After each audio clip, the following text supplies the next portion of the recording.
So in today's episode, what a great one we have, particularly for people who are going to an auction to bid for the first time ever. We're going to talk about what you do to prepare beforehand to calm those nerves and have a really steel mind trap of a set plan.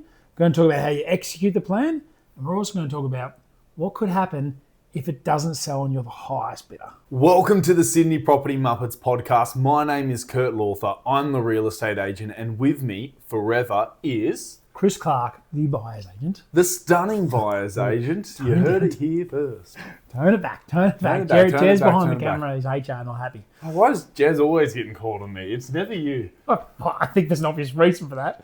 Right, let's focus. Okay, so really in the mindset of somebody bidding on a property that they want and it's their first time ever.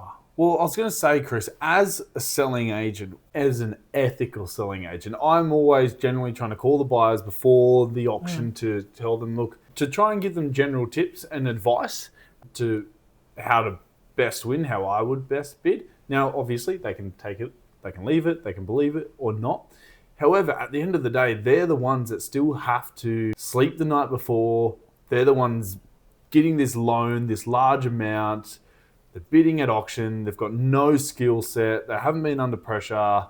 It looks easy on the block. It's like everyone thinks they're a Formula One world champion, but no, they can't drive. Well, it's interesting. Some people will go, because they know there's an auction, they're going to participate next weekend, right? So they'll go watch 2 or 3 auctions the week before, and they think again, well, that means I'm like Lewis Hamilton. I'll be able to watch other people do it, and I'm going to ace it. I've actually seen quite a few people that actually made them more nervous than what they were beforehand, because it's sort of like... I just spoke to a buyer actually and gave them tips because they were like next to someone, they saw the girl completely freaking out, and it's then made them like, oh my God. Yeah, and again, I think we've spoke about it other times of potentially getting someone else to bid on your behalf. It means you don't gain that experience, but also means maybe you don't lose the property. Anyway, really good touching point on there to begin the process or begin what we're talking through.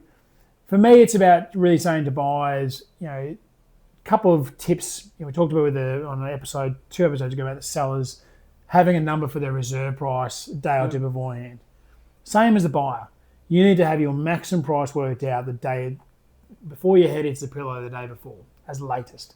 You need to really road test that. So if you've got a partner or someone else invested with you, it might be your mortgage broker, play the game of if someone bids 50 grand more than that, am I out? If they bid $1,000 more than that, $100 more than that, you do not want to have a scenario where on the day itself, if someone bids $1,000 more, and then you're re-crunching the numbers or getting emotionally attached or re-looking at stamp duty, because 2 things. 1, you might be overspending, and secondly, you're going to show the other people that you're already at the end of the 1,000%. The amount of times I see people crunching numbers, and it's crunch, and what gives it away as well is the crunching of the stamp duty. Yep, the calculator.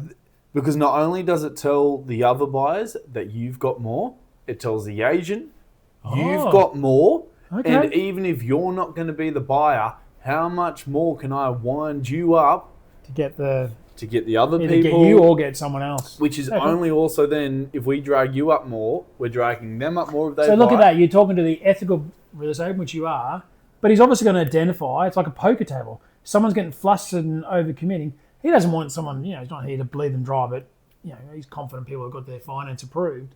But he's going to recognise those signs and maximise it for the best interest of his vendor. The vendor is the one paying him at the end of the day. My job within the laws and the ethics is to get the vendor as much money and with the best outcomes as possible. Correct. So have that price defined the night before. I think we can all agree on that, right? Have it defined, 100%. Have it road tested, make sure that's not going to change. Second thing is, before we get on to what happens during the auction, is don't have anyone else with you. Don't bring anyone else to the auction, even if... But what about your baby? You got to look after them, Chris. Find someone else. Find a babysitter. If you're spending in Sydney, you might be spending $600,000 and you might be spending $21 million. Have someone as a babysitter for that time. Yep. Particularly your partner. What's challenging a lot of people who, again, if you're a first-time buyer, it's likely you maybe got the bank of mum and dad helping you out, and quite often the bank of mum and dad want a representation at the auction. Don't have them come with you. Worst case, get them to bid on your behalf. If they can't not be there because they've got their years of experience, great. Can you bid on my behalf? Here's the maximum. You can sign forms off and have someone else bid for you. 100%. Really great and easy to do. Go on. I was going to say, I think it's very important to have a frank conversation. If you got your partner, if you know someone's got a weakness, if someone's going to be a worry, you need to have that conversation with them. That look, you need to sit out. You need to go out the front. You need to not. Basically, you can't be associated with me because once again, as agents, as skilled buyers agents, which are real estate agents and experienced other bidders, they're going to pinpoint that. We're going to know. And can easily see, I've had where a lady was trying to bid and she had the stress of her husband who was meant to be looking after the kid, started coming over to her, then the kid started wandering around, this put stress on her. She didn't end up winning at the auction and she's gone through all this emotion just because the baby wasn't looked after. Yeah, and I've seen time before I've had literal couples having fights going, what are you doing? I told you that's it. One walks away, the other one continues bidding. There you go. This is a nightmare happening. Almost had a domestic at an auction. Yeah. So, and then there's about in the auction itself, just come prepared with a strategy, right? Make sure. What is that strategy, Chris? Yep, I knew you were going to ask me that. I think you're also going to pick on me and go, make sure I pick a definitive one. Well, Chris, you're always just telling me, can we just give us one example? The example you would use, a strategy, and you're picking on me, mate. And you always go, it depends on circumstance. So does it depend on circumstance? It does. However, I would say in the vast majority of cases, the best thing to do is, if you want the property, bid first, bid hard, and bid like you want it, right? Because worst case, if you're just bidding to your maximum anyway and someone bids over you, you've done that, who cares? Right? You're only bidding till someone else pushes you to, in theory. Obviously, there might be vendors bidding nothing up. But effectively, you're just taking control. I was just going to quickly say, I gave this exact advice to a buyer the one who got a bit freaked out or a bit nervous on watching someone else bid the week before. I said, would you rather know the result that you've got the property or not within 1 minute or 1 hour? 30, yeah, exactly. So... And if you don't, if that's not your strategy, so there are other strategies. People sometimes might want to wait for the other bid first, and I'm not fine. There might be whatever your strategy is, just stick to it. What I wouldn't stick as a strategy is the person who goes, I'm not going to bid unless someone else bids because I want to be the first person to be able to negotiate afterwards. To be the first person to negotiate afterwards, what do you need to be? You need to be the highest bidder. So if you haven't bid, you can't be that person. So it doesn't make sense. So it might not mean you want to bid first. You might say, I'm not going to bid for the first 5 minutes and I'm going to... Okay, that's your strategy, fine. But then at some point you need to bid. If you want to be the person in the room at the end on the dance floor, have a discussion, you need to bid. Well, how many people, particularly first home purchasers or nervous people, they're recalculating and they're going a bit higher and higher? The proof is in the pudding. If you just go hard straight away and keep going up, you're going to knock them out of the water because they're going to be like, even though they've got more money, they're going to be like, we've got no chance. Yeah. I've literally won at properties before in that strategy, and I've had the other buyers come up afterwards and say to me, I pulled out because you just looked like you weren't going to stop. I've had one scenario in Annandale where I won for $2,230,000, and that was my absolute maximum, but I'd gone strong all the way there. And then for 5 minutes, I was trying to work down the other buyer to get them to come up. They couldn't. But that other buyer came in after and said, basically indicated they had more, but they just didn't want to keep offering if I was just going to keep batting them down. If they'd done $1,000 more, I was out. $50 more. 50 to 1, 99 cents for your users. So there's those ones. So post-auction, what do? You've got, in the scenario, you've won, well, you're just going to sign contracts. But in the scenario, you're the highest bid, but you haven't hit the reserve price. Exactly. He's off talking to the seller, right? He's going to understand what the sellers need to do.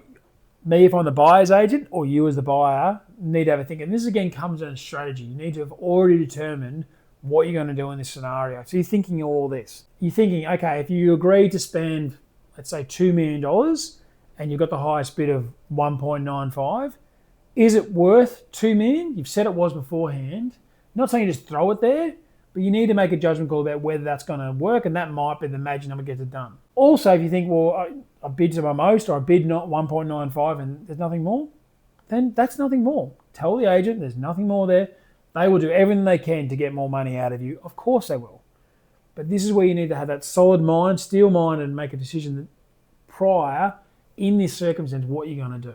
And there's going to be further negotiations after. You need to be strong with that. We've when we've been negotiating with people after, we've seen weakness all over them by the way they come back. They'll be like, so Chris, we've been doing some thinking and we might, literally the weakness in the way they're delivering it. I already know that myself or my colleague is just going to be like, no. Got to get more out of you. Because you're afraid if you're just... Yeah, and you're using language like, I'm not sure if it's quite worth it, but like we know we can see, you start to indicate through long dialogue rather than say 1.95, that's it. Yep.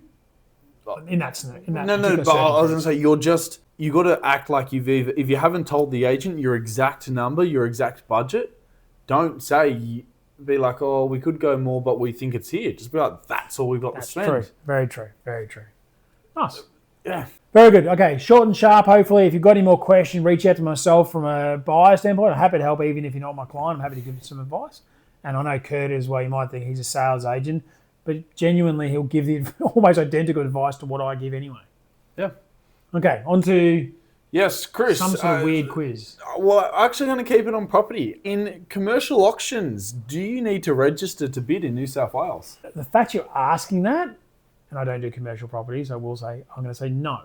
No, you don't. That's bizarre. I think it's chaotic. I'm like... Do you know in Brisbane you don't have to give an ID to register? Yeah. Anyway, that's insane. You have to sign. I'm not sure, but you can actually, anyway. The next question, actually going to be related to auctions now. When is the first believed or recorded auction? In Sydney or ever? Ever. Not just property. Ever. Oh, how much, like 2000 BC or something? Apparently 500 BC in Babylon. There you go. Okay. Now, sport question. Only up by 1,500 years. For Sport question. For those that don't know, once again, if you weren't here for last week or the week before, cricket tragic. Chris asked me sports questions that I have no idea and I'm guessing. And I recently went 0 for 3. I picked on sports you don't know. Yes. Chris, what year did Greg Murphy set the lap of the gods around Mount Panorama for the Bathurst 1000? I want to say 1997. Am I close? 1999. 2001. Really? 2002. 2003. Yeah. Really that late? I thought it was earlier than that, yeah. Nah, 2003. Do you know I've met him and I've interviewed him? Really? Yeah. He was going for a job? No, he was supporting the Formula One Grand Prix when I worked there. He was. I took him around to shopping centres. I had lunch with him. Oh, did you get his number? Did you not know we'd be having this conversation in 2025? I got his number. He said, "Don't ever release it to Kurt Lawther. He's a stalker." There's all sorts of limits. Lap of the Gods brings a tear to my eye every time. Wow, that's unique.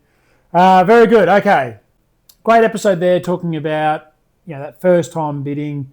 So if you know someone who's going to an auction for the very first time, doesn't matter if it's in 2025 or you're watching this in 2032, this is still relevant for them to get their head around the game. Not to toot my own trumpet, but a genuine selling agent here, and the advice I've just given is genuine golden nuggets, guys. So pass these bits of information on to your friends. But thank you all for dropping by. Like, share, subscribe. Something like that. So